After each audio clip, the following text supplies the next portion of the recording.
नमस्कार दर्शक बंधु आम लाइफस्टाइल आ गोटे नुआ रेसिपी वीडियो को आपण मानक स्वागत। नॉनवेज आइटम भितर आमे समस्ते माछ घांट को बहुत पसंद करिथांती। केबे ना केबे तो आपण निश्चय प्रस्तुत करी खाइथिबे, हेले मु केमिति प्रस्तुत करे आज आपणक सहित शेयर करिनेबी। ताहले चलंतु रेसिपीटी को स्टार्ट करिबा।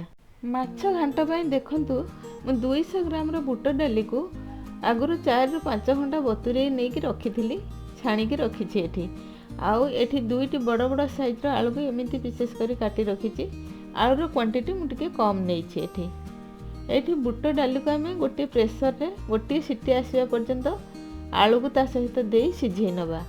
एठी पाखापाखी गोटे कप पानी मु देइछि आउ अधिका पानी एथरे देबे नाही। एठी आम बुट डाली को हाई फ्लेम रे गोटे सीटी आसवा पर्यंत सिझेबा आउ अधिका समय सिझेबा नहीं, जेमिति कि डाली आमर परफेक्ट सिझीजिवो आ गोटा गोटा हेकी रहिबो।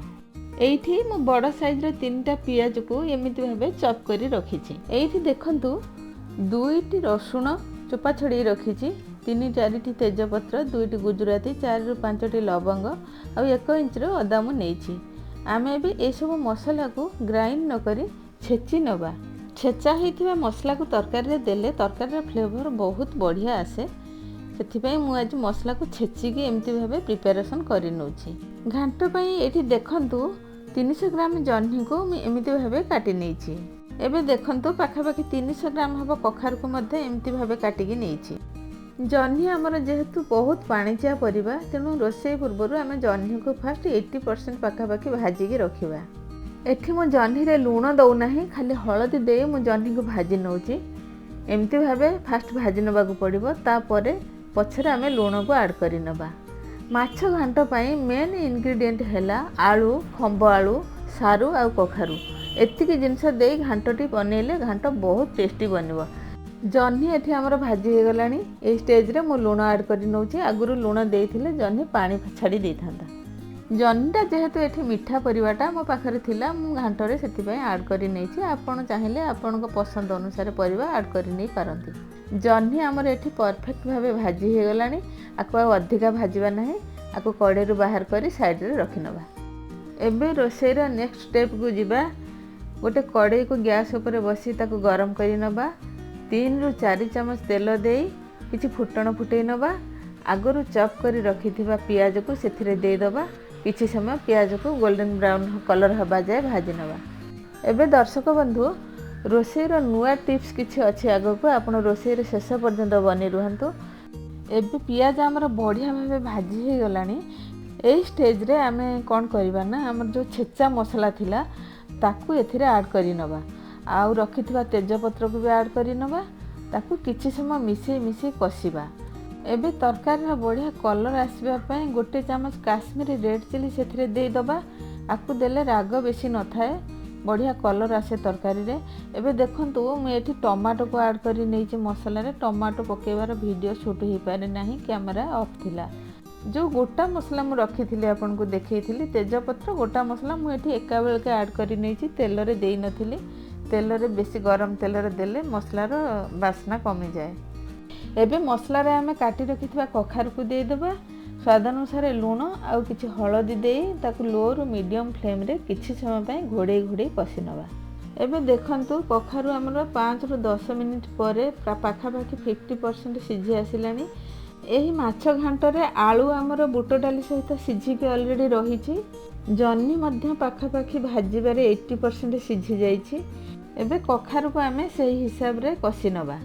एबे देखंतु घांट पाई मु गोटे रोही माछर 2 फाळ मुंड नेइछि।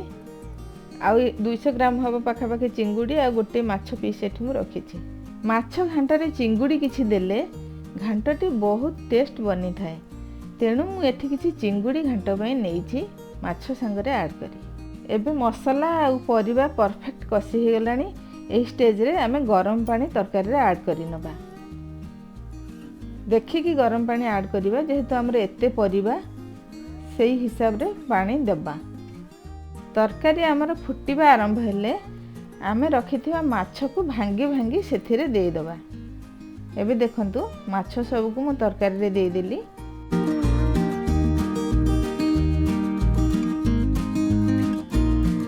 एसबू फुटिबा परे मु जह्नी को एथिरे ऐड करी नउछि। एबे आमे तरकारी को 5 मिनिट फुटिबा को छाड़िबा।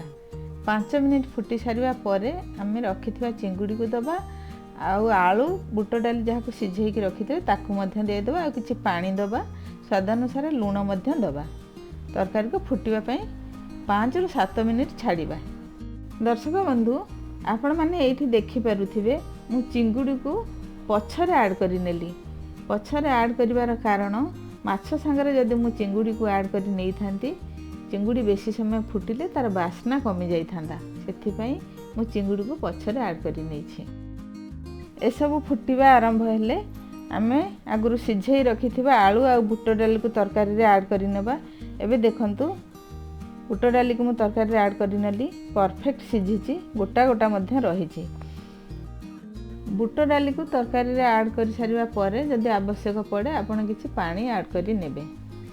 मोर एठी पानी परफेक्ट लागुची तेणु पानी देई नाही। एबे देखंतु तरकारी हमर फुटुची। तरकारी रो केते सुंदर कलर आ बढ़िया बास्ना मध्य आसुची। आपण मु कहिथिबा प्रत्येक टिप्स को फॉलो करी माछ घांट बनेइले तरकारी आपणकर परफेक्ट बनिवो। एठी गोटिए कथा कहि रखुची, जो जो परिबा मु आपनकु सब कहिथिली से परिबा सहित बुट डाली आ सोरिष तेल निश्चय रखिबे। आमिष रोषे रे सोरिष तेल रहिबा निहाती दरकार। आमिष घांट जदि आपण बनौछंती ना सेथिरे एमती गोटे छुंक निहाती देबे, सोरिष तेल, जीरा और सुखिला लंका रे। आउ गोटे टिप्स हैला, घांट प्रस्तुत हो सारिबा परे भाजी रखिथिबा जीरा लंकार गुंड आपण निश्चय देबे। गुंड नदेले तरकारी टेस्ट एते भी भलो आसे नाही। गरम मसला कहीं कहीं दियंती किंतु गरम मसलार परिमाण कम रखिबे। जीरा लंकार गुंड निश्चय देबे। एबे देखंतु फ्राई पैन बसई मु किछि जीरा और लंका को भाजी नउची। एको खूब कम भाजीबे जेमिति कि बढ़िया बास्ना आसीबो। एको मिक्सचर ग्राइंडर रे देई गुंड करी नउची। देखंतु एमिति निश्चय करिवे।